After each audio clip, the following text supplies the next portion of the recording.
Assalamualaikum warahmatullahi wabarakatuh.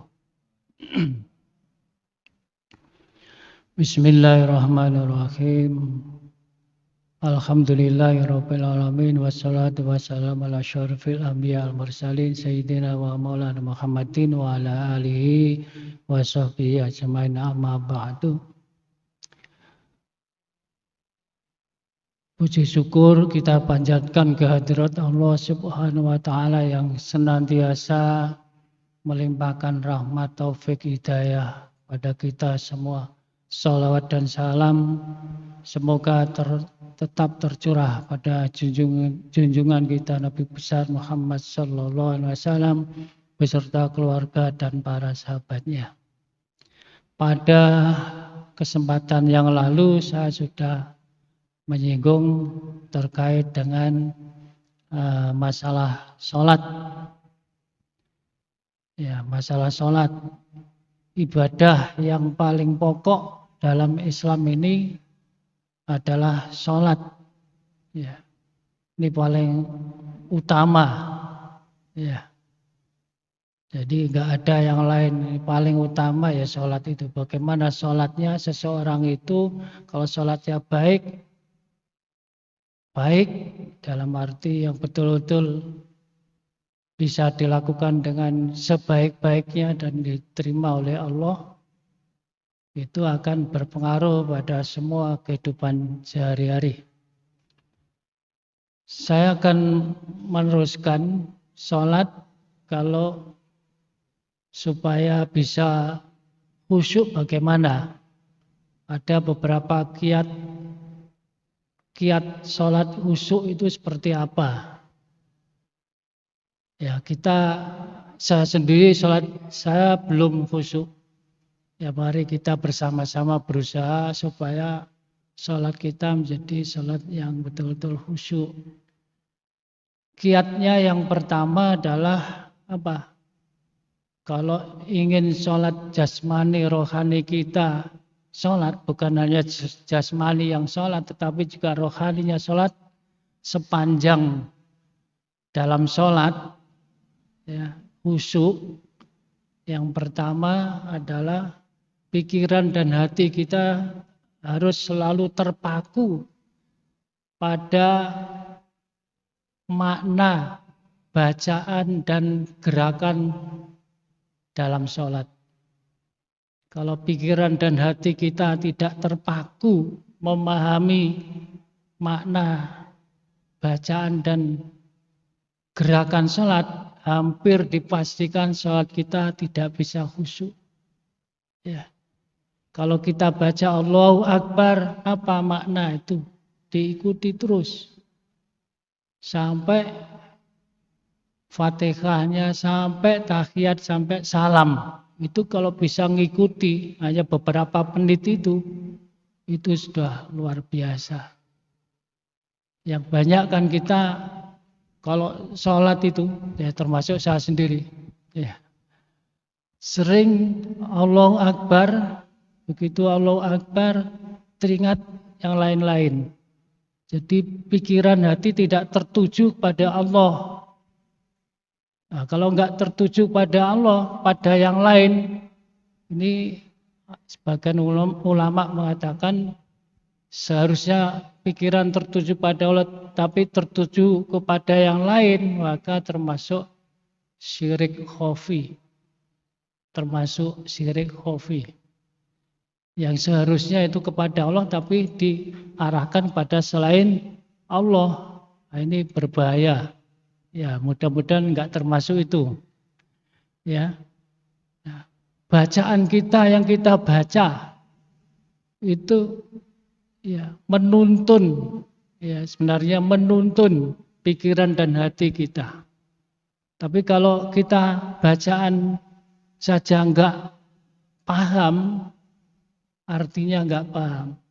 Ya. Fatihah aja enggak paham artinya. Ya, otomatis itu sulit untuk bisa khusyuk, konsentrasi penuh kepada Allah. Tahiyatnya, ya pokoknya semua bacaan lewat begitu aja di bibir tanpa ada penghayatan makna, arti, dan seterusnya. Belum lagi gerakan. Gerakan itu adalah begitu tangan diangkat Allahu Akbar. Itu otomatis semua gerakan itu ada sebenarnya simbol dari penyerahan di total. Penyerahan diri total kepada Allah. Tangan diangkat, rukuk. Itu penyerahan diri sampai kepada sujud. Paling total penyerahan diri kita pada saat sujud itu kepada Allah, itu paling dekat kepada Allah. Kondisi kita adalah ketika kita sujud. Karena itu pada saat sujud itulah penyerahan diri total. Kepala yang paling berharga seharusnya di atas, ditaruh paling bawah, dan hati berserah diri total. Kalau sudah seperti itu, ya insya Allah sholat kita akan khusyuk. Bahkan para ulama mengatakan karena kondisi paling dekat dengan Tuhan itu pada saat sujud, panjatkanlah doa pada saat sujud itu. Doa apa? Ya tentu tidak boleh diucapkan. Doa dalam hati saja. Ya, paling tidak penyerahan diri, berserah diri, dan mohon ampun kepada Allah dalam hati saja. Nah, sehingga dengan demikian insya Allah kita akan lebih khusyuk.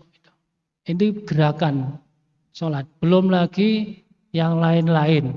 Ya, bagaimana kiat yang lain di samping memahami makna bacaan dan gerakan itu, ya kondisi lingkungan. Kita tidak boleh kalau sholat itu melihat kemana-mana. Dalam bahasa Jawa jelalatan. Apa aja kanan kiri dilihat. Ya, itu pasti akan sulit untuk bisa khusyuk. Nah, yang dianjurkan oleh para ulama, sholat itu yang dilihat ya titik tempat sujud itu. Tidak selain itu. Itu aja. Kalau tidak terus dilihat di tempat sujud, mata diangkat sedikit aja sudah terbaca di depan itu. Oh, itu ada tulisan atlas. Nah, sarung atlas. Oh, saya dulu pikiran lalu kemana-mana. Liar kemana-mana. Oh, saya dulu dikasih sarung atlas, saya pakai panas. Mikir terus saja. Nggak habis itu. Nah, belum lagi apalagi yang dilihat, ya ada wadimor, ada macam-macam itu baru belum lagi ya kalau dilihat yang lain-lain. Jadi tambah nggak konsentrasi, nggak khusyuk, lalu pikiran kemana-mana, liar kemana-mana. Nah, ini salah satu kiat ya, pandangan. Belum lagi pendengaran. Kita nggak boleh mendengar segala sesuatu yang menimbulkan mengalihkan perhatian. Kita hendaknya kondisi lingkungan waktu sholat tidak ada bau-bauan, apalagi bau busuk. Ya, kadang itu orang sholat itu mungkin nggak sikatan, begitu Allahu Akbar baunya keluar, ya, mengganggu. Begitu seterusnya. Bagaimana supaya kita khusyuk, orang lain khusyuk, ya kita harus kondisikan masing-masing. Baik, saya kira ini beberapa kiat. Ya, kiat yang lain masih banyak, nanti kita lanjutkan yang akan datang. Mudah-mudahan ada manfaatnya. Wallahul muwaffiq ila aqwamit thoriq. Wassalamualaikum warahmatullahi wabarakatuh. Bismillahirrahmanirrahim. Hamdan syakirin, hamdan naimin, hamdan yuafi ni'ama yukafi mazidah. Ya Rabbana lakal hamdu kama yanbaghi li jalalikal karim wa azim sultanik. Allahumma sholli ala sayyidina Muhammad. Alhamdulillahi rabbil alamin. Allahumma rabbana la tada' lana dhanban illa ghafartah, wa la hamman illa farajtah, wa la daynan illa qadaitah, wa la maradan illa syafaitah, wa la hajatan min hawaijid dunya wa la akhirah ya laka ridha wa lana fi masalam bi rahmatika ya arhamar rahimin.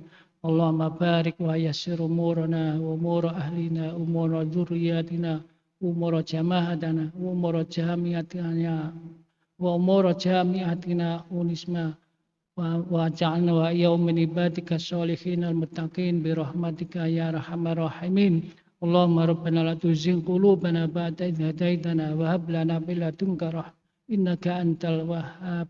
Rabbana atina fid dunya hasanah wa fil akhirati hasanah wa qina adzabannar wa adkhilna wa walidina wa ahlana wa dzurriyyatina jannata ma'al abrar ya azizu ya ghaffar ya rabbal alamin. Subhana rabbika rabbil izzati amma yasifun wa salamun alal mursalin walhamdulillahi rabbil alamin.